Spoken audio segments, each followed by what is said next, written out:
अब इस प्रकार की घटना से न केवल भारत बल्कि इस्लाम धर्म भी बदनाम हो ही रहा है ना। और जो सच्चा और समझदार मुसलमान होगा मेरी इस बात से सहमत भी होगा। यह घटना जम्मू कश्मीर की एक दरगाह की है। कहानी कुछ ऐसी है कि दरगाह का पुनर्निर्माण हुआ और वक्फ बोर्ड ने वहां पर बोर्ड लगा दिया जिसके किनारे पर भारत का राष्ट्रीय प्रतीक अशोक चिन्ह भी था। फिर अचानक से कुछ ऐसे लोग जिनका इस्लाम से कोई लेना देना नहीं है, ना ही इस्लाम की समझ लग रही है, वो जाहिलों की भीड़ हाथ में पत्थर लेकर पहुंचती है दरगाह के अंदर और भारत के राष्ट्रीय प्रतीक चिन्ह को जाकर तोड़ना शुरू कर देती है, यह कहते हुए कि इस्लाम धर्म में बुत प्रस्ती हराम है। यह बात सही है और मैं इसका सम्मान भी करता हूँ, लेकिन इन्हें इस्लाम का ज्ञान ही कहाँ।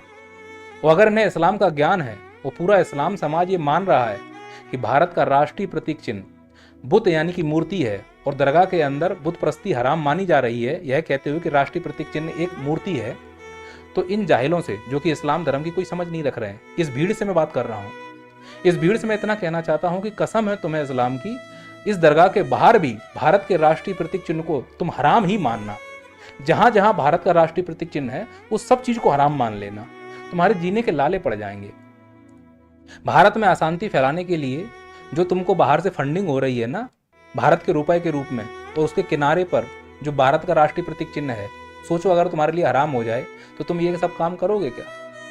अरे इस्लाम जैसे धर्म को तुम जैसे दो टटपुटिये बदनाम करने में लगे हुए हैं, और अगर तुम्हारे लिए राष्ट्रीय प्रतीक चिन्ह हराम है और जिस भारत देश में तुम रहते हो पहचान पत्र लेकर घूमते हो उसके किनारे पर भी यही राष्ट्रीय प्रतीक चिन्ह है, कर दो इसको भी हराम, मत करो इस पर राष्ट्रीय प्रतीक चिन्ह। अगर इन जाहिलों की भीड़ से सर से अपना हाथ हटा लेना तो इनकी कोई पहचान नहीं है।